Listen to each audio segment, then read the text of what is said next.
Ce temps-là, Jésus dit à ses disciples cette parabole de l'enseignement du figuier.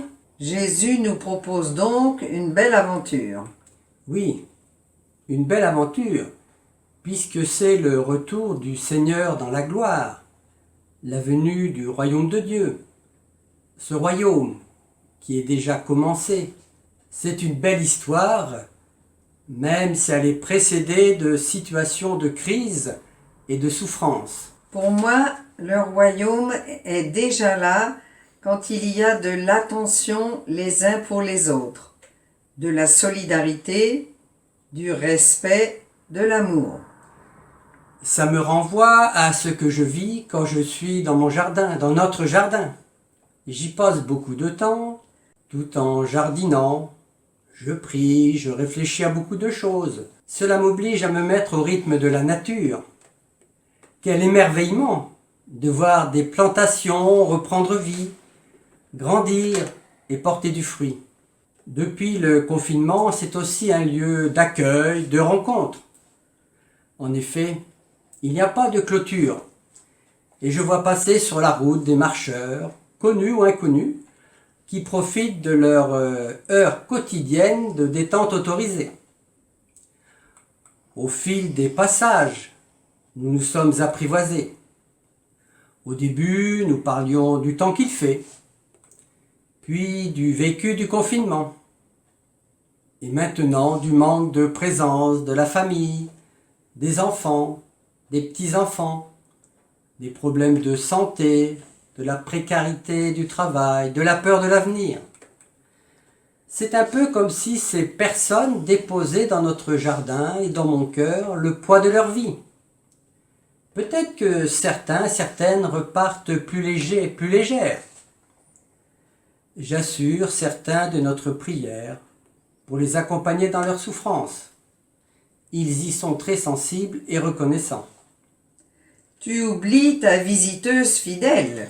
Ah oui, elle poste tous les jours. Sous prétexte de promener son petit chien, elle s'arrête toujours un peu pour parler de son mari, dont j'ai célébré les obsèques.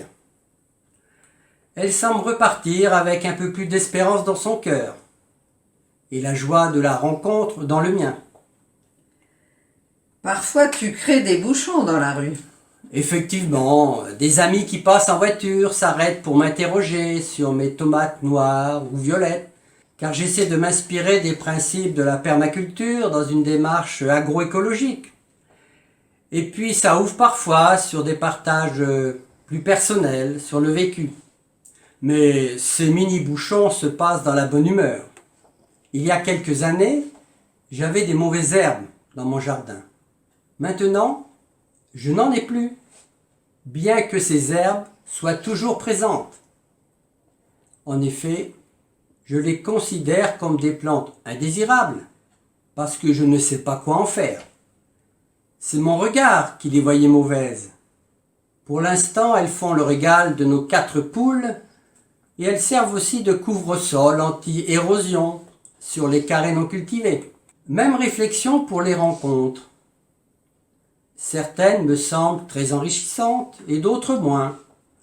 Avant, avec certains, j'avais l'impression de perdre mon temps.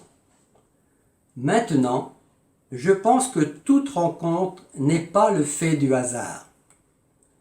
C'est à moi d'y trouver un sens. Et je prends maintenant toute rencontre comme une richesse, au moins en devenir. De plus, comme j'essaie de voir le Christ en toute personne rencontrée, cela donne plus de saveur à notre rencontre.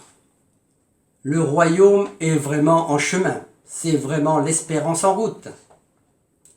Et toi, Christiane, tu as fait une 40aine de rencontres téléphoniques avec des familles suite à des obsèques qui ont été célébrées lors du premier confinement. Que veux-tu nous partager ? Ce vécu a confirmé que notre première attitude fraternelle dans la rencontre, c'est l'écoute. J'appelais les familles pour leur dire quand la communauté se rassemblerait de nouveau pour une messe à l'intention de leurs défunts. je peux témoigner qu'après le message donné, l'invitation à nous rejoindre, j'ai reçu de nombreuses confidences et des merci, signe pour moi d'espérance que la fraternité, elle est là, elle est vivante dans notre monde aujourd'hui. Comme Jésus nous l'a montré dans toutes ses rencontres, se mettre à l'écoute de l'autre est indispensable. Dans ce passage de Saint Luc, Jésus insiste et nous dit « Voyez, regardez, ouvrez les yeux ».